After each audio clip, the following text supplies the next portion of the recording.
Can I just say, I don't think I've been this hyped for a defeat in a long time.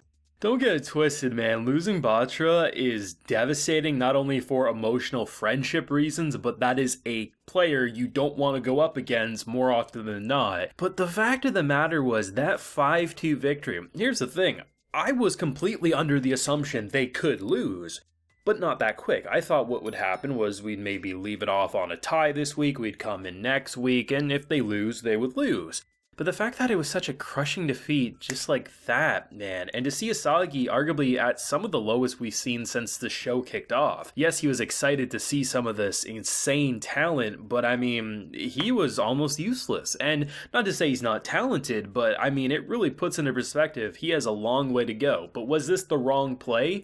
No, the way he's going to get better is by challenging the best, and Rin was hands down the best he could challenge. He may have lost, but he learned some things during this match, and I am very excited to see how he'll take this L and hopefully get a W the next match he plays. I don't know what member he'll end up with, but I think a W is definitely in order. Now, if you do want to see my full live reaction to today's episode, which definitely got me by surprise a few different times, is available on the Patreon, so consider supporting if you want to see that. But man, like, the fun thing about watching Blue Lock, especially on the Patreon, is, man, like, always wrong. Like, I'm always like, hey, this is where I think it's gonna go, and then I'm just left with my jaw hanging on the floor. And I think that's kind of the Blue Lock experience, is that you expect certain things to happen, and sometimes when they do commit to the idea you're thinking of, it's still better than you're anticipating, but more often than not, it's like you're throwing darts thinking, oh yeah, you're gonna win this game, and then here comes just a way better idea. And by crushing them in this way, you don't make it seem like they would pick Asagi. Like, at first I was like, oh shit, are they gonna go for Asagi? Are they seeing something maybe Rin doesn't and we'd cause some drama?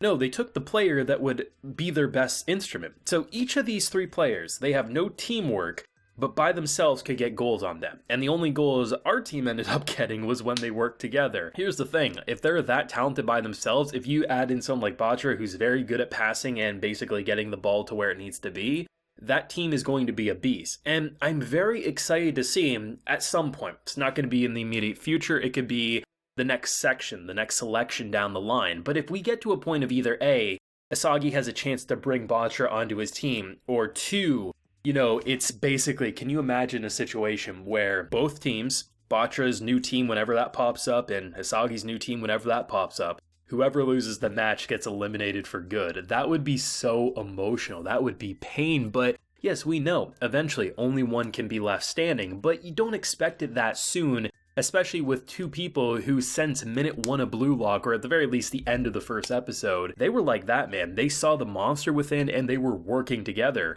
But Batra, he understands. It sucks, it's not what he wanted, but I'm not going to wait for you. This is all about the Blue Lock experience. I'm going to follow the monster, and the monster is pointing him to a door that Asagi can't follow through, and that's some powerful stuff. The thing that I really like about Blue Lock, especially being 13 episodes in, we've seen a lot of variety on one-on-ones, we've had 3v3s, a lot of large-scale matches, and every time we focus in, the playstyles are different. Because you're constantly changing the teams around, you're changing the dynamics. In this match, we have basically the AI goalie, so, you know, you can't blame the goalie for, oh, our goalie's shittier than the other person's goalie. No, if, like, you can't get a goal in, and it's simply because of your own lack of talent. So the fact that this man can do these impressive arcs that look like a magical blast, like, I'm just like, holy shit, is this dude from Elden Ring, like, doing that giant laser blast? Like, how is he shooting balls like that? Like, it's just nice to see how constantly they kind of refine and refresh the formula. And the triangle formation, everything they were trying to do, it all made sense, but there was just such a skill difference. And the fact that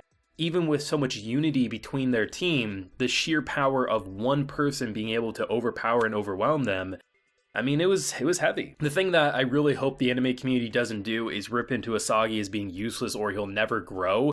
If we compare where this boy started out to where he's been over these 13 episodes, he's had highs, he's had lows. The thing about Asagi is, I always say it, he has the most potential. Is he there yet? God, no. There are multiple. Hell, we might even be able to argue at least half of the cast, whether we've seen them or not, could maybe arguably be better than Asagi as it stands. The difference with Asagi is, unlike the other characters who would challenge someone they know or they believe they can win against. Yes, he challenged him with the determination to get Rin on his team, but he's challenging the best. And the fact that he's challenging the best and immediately getting these realizations of his own shortcomings or what these other people can do, the next time he goes up against Rin, he is already going to have a taste of what to expect. And the fact that he did it from the very beginning, you know what? You went up against arguably one of the best players. Even if you go up against arguably some of the other best players next week. I mean, losing Batra and that, I mean, there is no room for failure, and I think that's going to give them the charge they need, and he's only going to get better. Will he fail again? Of course. If you didn't have failure in a character, especially a sports drama series, it'd be a pretty damn boring show. You need to have characters have flaws, and that's what makes Asagi a very rootable protagonist. He has aspects that make him seem badass, intelligent, a great striker, and at other points you say he's better suited for other positions. But the fact of the matter was, there's potential, and the potential is constantly being challenged, and that's what's going to make the monster, when it's truly under his control, pop, and who knows what will happen to anyone standing in his way. He realizes it, he's down in the dumps, and he knows that he's currently not fitting in with this selection, but that's going to charge the boy. I don't see him fizzling out and getting eliminated next match. I see him taking this loss and turning it into a W next time, but I could be wrong. I'm constantly wrong with Blue Lock, and I love that. I love that I can never quite predict where the show goes. Who's going to win, who's going to lose, and even if I have a general idea of the score, it never goes exactly according to how I think it will, and that's the beauty of the Blue Lock experience. This show is absolutely, I think, a 10 out of 10 sports series. I love it. I still get people commenting, be like, damn, how much you rave about this. I thought you were a manga reader at first, but no, like, this show is just great. I love how they incorporate 2D, the mocap, the hand-drawn. It's just so good. And I think, something like a match of football, a match of soccer, right? It's easy to animate that in a way that makes it look like, damn, that's a powerful kick. But the fact that Blue Lock goes that extra mile to make it sometimes look magical, or at the very least you see, like, no wonder their eyes are like heart emojis, because, like, how the hell did he do that arc? Like, the first goal from Rin, he starts from the starting position and just gets a goal.